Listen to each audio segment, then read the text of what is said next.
नमस्कार, मैं शानवी त्रिपाठी। आप देख रहे हैं फास्ट न्यूज इंडिया। खबर है यूपी के प्रयागराज जिले से, जहां माघ मेला संगम क्षेत्र में आचार्य शिवम नंदन के नेतृत्व में लगातार कई वर्षों से चल रहा है शतचंडी यज्ञ।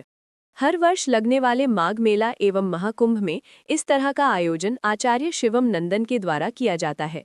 वहीं माघ मेले में हुई शंकराचार्य जी के साथ हुई घटना का सवाल करने पर उन्होंने कहा, सरकार की मंशा समझ में आ रही है। आइए जानते हैं आचार्य शिवम नंदन की जुबानी।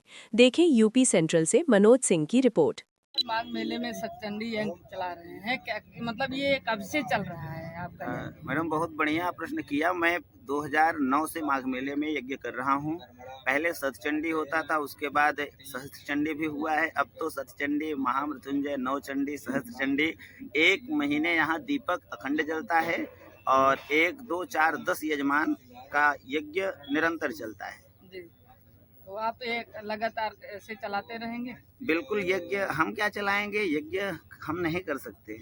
यज्ञेन यज्ञमय जंतदेवा स्थान धर्माणि प्रथमन्न। यज्ञ धर्म की रक्षा के लिए, राष्ट्र की रक्षा के लिए, राष्ट्रोत्थान के लिए धर्मात्मा लोग, आप जैसे लोग करते हैं। हम तो यज्ञाचार्य बन के यज्ञ की पूर्णाहुति मंत्रों द्वारा। कहाँ कहाँ से लोग आते हैं? मैडम, मैं लगभग भारत के सभी राज्यों में, आपको बताऊं, मैं यज्ञ करा चुका हूं और कराता हूं। सभी राज्यों में जाता हूं। मेले से पहले भी असम, बिहार, महाराष्ट्र और उज्जैन आदि में मैंने यज्ञ कराया। फिर अब मेले के बाद फिर लगेगा। लगभग सभी राज्यों में जाते हैं।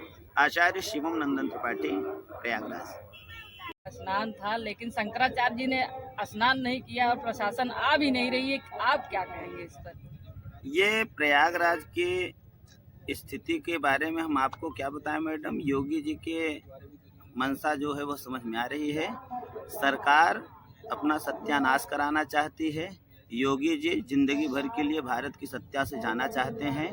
लोग दिल्ली भेजना चाहते थे, लेकिन लगता है मठ वापसी करना पड़ेगा। हमें लग रहा है भाजपा के दो फाड़ हो गए हैं। भाजपा का पतन शुरू हो गया है। उत्तर प्रदेश से लेकर दिल्ली तक भाजपा जाने को तैयार है, मुझे ऐसा लगता है। केशव जी खिलाफत कर रहे हैं क्या? केशव जी के खिलाफ नहीं। केशव जी तो खुद उसी के हिस्से ने। अब तक आके मिल लिए होते, इतने हमदर्द होते तो। केशव ने तो बयान दिया।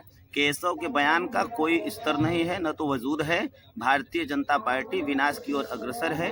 शंकराचार्य का अपमान करके, सनातन धर्म का अपमान करके, सिखा चोटी ब्राह्मण का अपमान करके वह सफल नहीं हो सकती, कभी नहीं सफल हो सकती। यह ब्रह्म श्राप है। आप आचार्य हैं, तो क्या लगता है कि 2027 का जो चुनाव है उसमें बीजेपी की क्या स्थिति होने वाली है? आने वाले दिनों में हम ब्राह्मण समाज को एकत्रित कर रहे हैं। सबसे पहले हम वैदिक ब्राह्मणों को एकत्रित करेंगे, उसके बाद ही कुछ निर्णय लिया जाए। क्योंकि जितने भी दल हैं वह कोई सवर्ण के हितकारी तो नहीं दिखते, और खासकर भाजपा को ध्यान में रखा जाए तो अब लगता है विकल्प अभी नहीं दिख रहा है, तो विकल्प बनाना पड़ेगा। अच्छा, विकल्प बनाएंगे आप? बिल्कुल बनाएंगे। मतलब आप लोग ब्राह्मणों को इकट्ठा करके विकल्प बनाएंगे? बिल्कुल विकल्प। ब्राह्मण, देखिए, ब्राह्मण अकेले नहीं जाता। ब्राह्मण एक साथ 100 को जोड़ता है। यदि ब्राह्मण जाएगा तो क्षत्रिय जाएगा, लाला जाएगा, बनिया जाएगा, उससे जुड़ा अन्य भी धर्म में जो भी है सवर्ण, वो भी जाएगा। अभी आप देखिए, आना था यूजीसी, काम कर दिया यूजीसी पे। तो यूनिवर्सिटी ग्रांट कमीशन, सबसे बड़ी शिक्षा पात्रता में इस तरीके की स्थिति देखी जाएगी तो आने वाली पीढ़ियों को हम लोग क्या जवाब देंगे? गाली सुनेंगे बच्चों से। योगी जी ने कालनेमी का नाम लिया, इस पर क्या कहेंगे? योगी जी ही कालनेमी है इस समय वर्तमान में। अच्छा, योगी जी ही काल। बिल्कुल। जी, संत भेष में मुख्यमंत्री बन के इस तरीके का बयान देना यह कालनेमी का ही रूप है। आचार्य शिवम नंदन त्रिपाठी, प्रयागराज।